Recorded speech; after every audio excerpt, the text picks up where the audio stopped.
Shalom Bapak Ibu Saudara yang dikasihi Tuhan. Berjumpa kembali di podcast Renungan Pagi Mutiara hari ini yang setia menyapa dan menemani saudara di dalam doa dan renungan firman Tuhan. Di kesempatan pagi hari yang indah ini, renungan firman Tuhan akan mengangkat judul Cinta untuk Rumahmu Menghanguskan Aku. Nas firman Tuhan terambil dari Yohanes pasal yang kedua, ayat yang ke-13 sampai dengan ayat yang ke-17.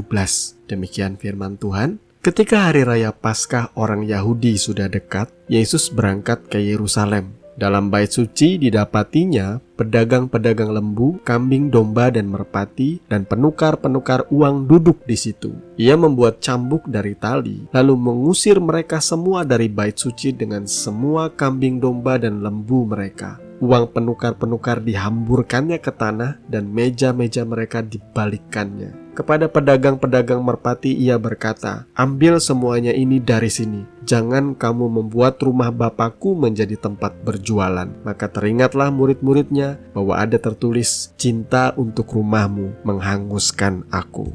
Amin.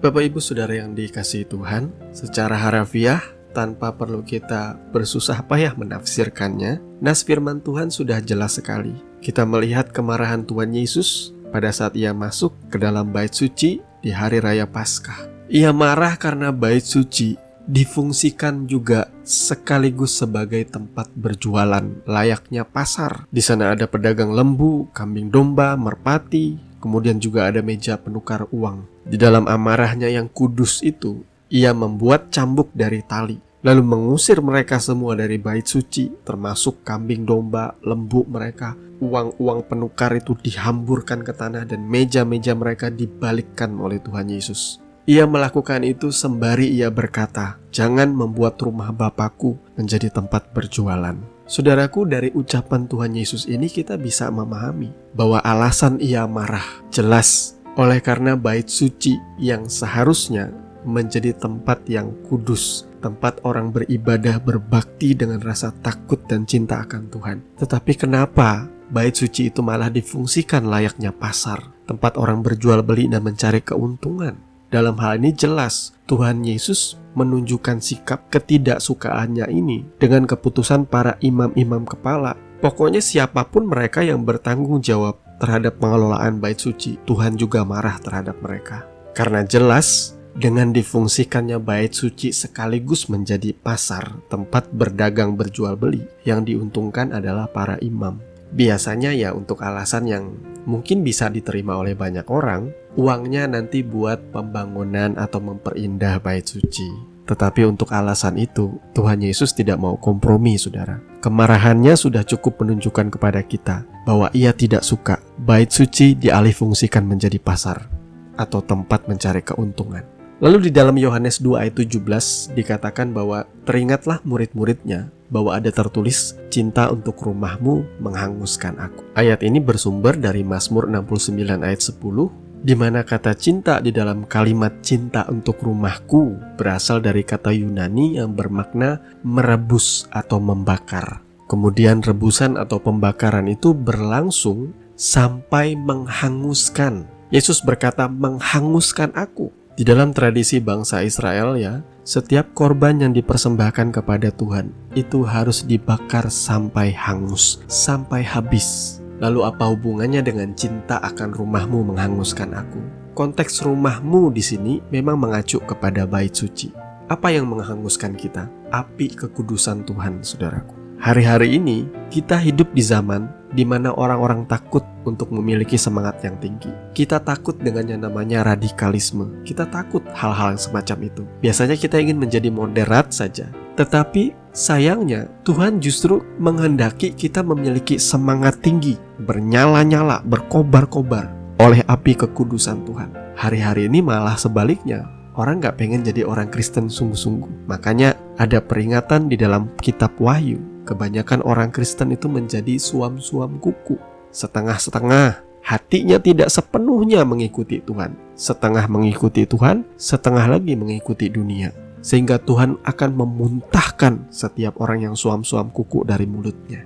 Orang tua juga ketika anak masih kecil dia suruh anaknya sekolah minggu. Bertumbuh remaja, dia suruh anaknya ikut ibadah kebaktian pemuda remaja. Anaknya mulai dewasa, mulai rindu, ikut pendalaman Alkitab, ikut pemuritan, sungguh-sungguh menjadi full-timer di dalam pelayanan. Orang tuanya mulai berkata, jadi orang Kristen gak usah sungguh-sungguh, nanti kamu dibilang fanatik.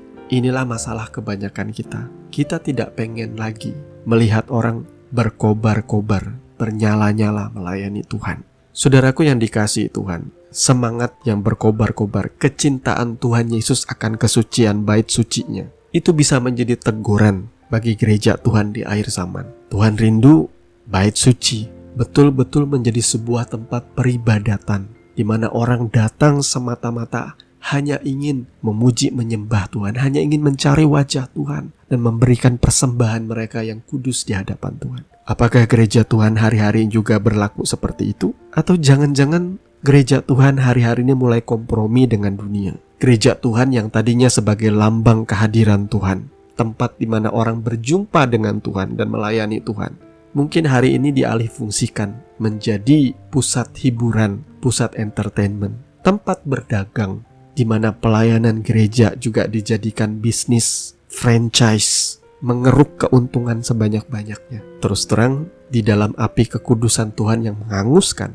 kalau Yesus ada hari ini, mungkin saja Tuhan akan kembali marah karena banyak orang mengalihfungsikan gerejanya menjadi tempat berdagang, tempat berjualan, tempat mencari untung ketimbang tempat orang mencari Tuhan dengan sungguh-sungguh. Mari Bapak Ibu Saudara yang dikasihi Tuhan, kobarkan kembali semangat saudara, intensitas api Roh Kudus yang bernyala-nyala di dalam batin saudara, supaya saudara tidak lagi kompromi dengan dunia ini. Milikilah cinta yang kudus, cinta yang tulus hanya untuk memuliakan dan menyembah Tuhan, tanpa ada iming-iming kita mencari keuntungan sedikit pun daripada Tuhan. Tuhan memberkati firman-Nya. Mari kita berdoa. Bapa, di dalam nama Tuhan Yesus, terima kasih untuk kebenaran firman Tuhan di pagi hari ini yang menegur kami, agar kami memiliki cinta, kasih kami yang bernyala-nyala kepada Tuhan, supaya kami tidak lagi kedapatan suam-suam kuku, tetapi kami betul-betul menjadi korban yang dibakar di atas mezbah-Mu, yang berbau harum dan menyenangkan Engkau Tuhan.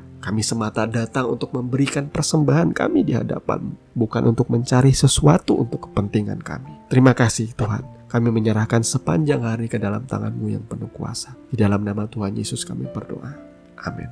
Bapak Ibu Saudara yang dikasihi Tuhan, kami percaya kebenaran firman Tuhan boleh menjadi dasar dan kekuatan di dalam setiap kehidupan kita. Sampai bertemu lagi di podcast Renungan Pagi Mutiara hari ini yang berikutnya. Kasih karunia menyertai saudara sekalian.